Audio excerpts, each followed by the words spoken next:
Nutrition is confusing. Everywhere you look, there's another expert preaching a different diet. One says, cut out meat, another insists meat is perfect, and someone else says, all carbs are evil. Everyone claims to have the secret formula.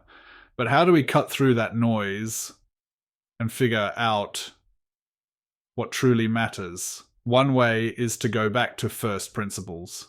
Forget the tribal wars, carnivore, vegan, keto, high-carb, low-carb, and ask, what does the human body actually need at its core? I'm not a nutrition expert, so I asked a powerful reasoning AI model, the O1 model, trained in chemistry, biology, and medicine, to weigh in and reason from first principle about this. Of course, AI can still hallucinate, so take this with a grain of salt, but not too much. First principle, protein. It's essential for building and repairing tissues, making enzymes and hormones, and keeping us strong. But do you really need to get it from grass-fed organic beef that costs half your paycheck? Maybe not. If you can swing that, great. If not, there are plenty of more affordable and still decent options. Chicken, beans, lentils, eggs. The key is to ensure you're consuming enough overall protein, because your body doesn't really care if it's from the world's most pristine farm or a humble can of beans. It cares that you're giving it the amino acids it needs. Second principle, healthy fats. Fats are crucial for hormone production, cell membrane integrity, and the absorption of certain vitamins.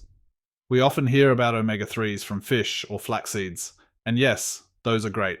But the bigger idea is simply, don't fear fat.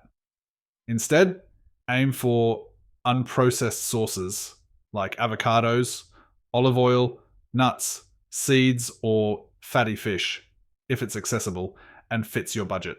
Stay away from hydrogenated and trans fats, the kind that sneak into many processed foods and baked goods. Those, in large amounts, appear to be genuinely harmful. Third principle, carbohydrates, preferably the kind with fiber.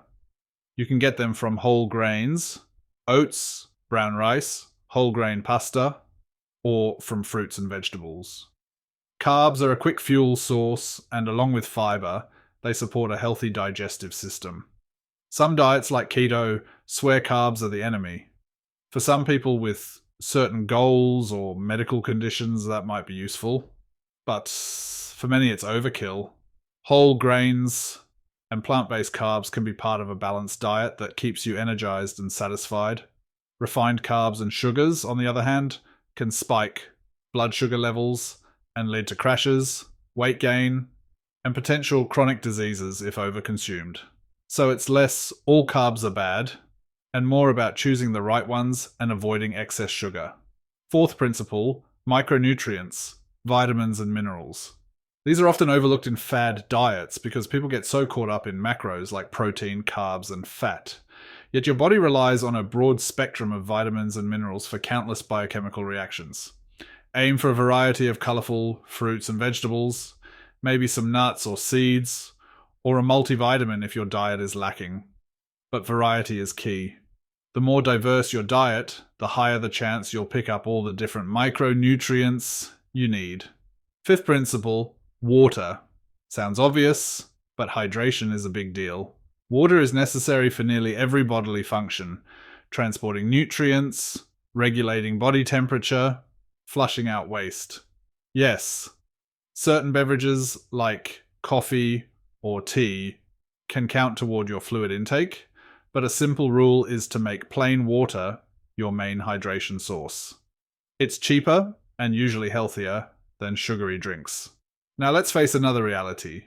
Many nutrition gurus toss out the perfect plan with no regard for cost, taste, or accessibility.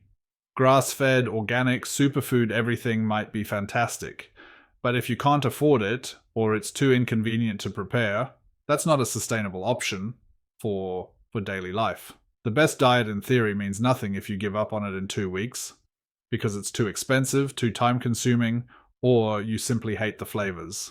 That's why any practical meal plan has to take your lifestyle into account. Maybe you live in a place with limited fresh produce. Maybe you're short on time and can't spend hours in the kitchen.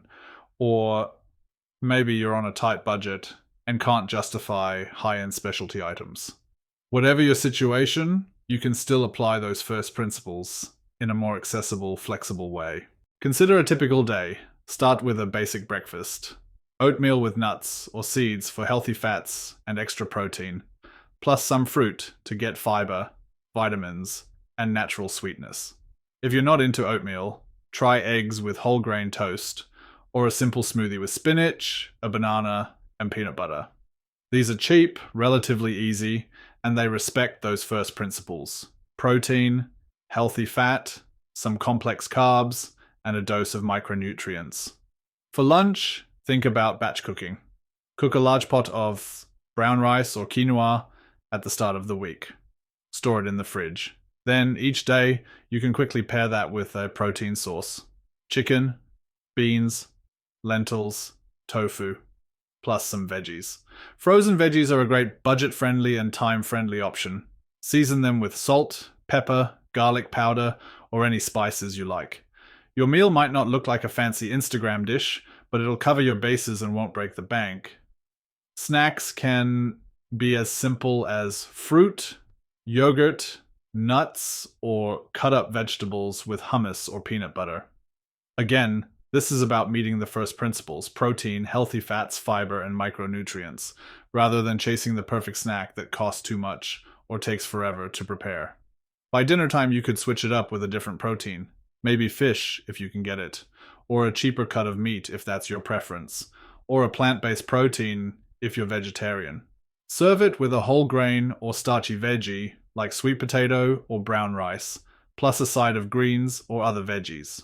You can keep seasoning simple: a bit of olive oil, lemon juice, and maybe some herbs can make it taste pretty good without a huge effort.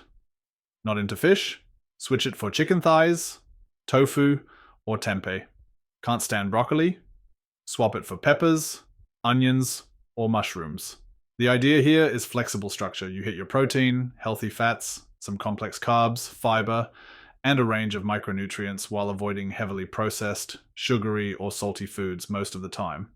That's pretty much what first principles eating looks like in everyday life.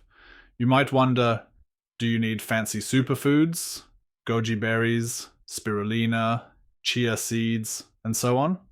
Not necessarily. If you like them and can afford them, knock yourself out.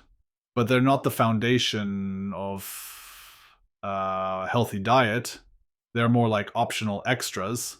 Save your wallet and your stress level by focusing on plain, affordable foods that cover your nutritional bases. What about cheat meals or indulgences? Life's too short to never enjoy a piece of chocolate or a slice of pizza. Occasional treats won't doom your health, as long as your general pattern of eating respects those first principles. The real trouble comes when sugar, unhealthy fats, and ultra-processed junk dominate your daily diet. It also helps to remember that different people have different needs.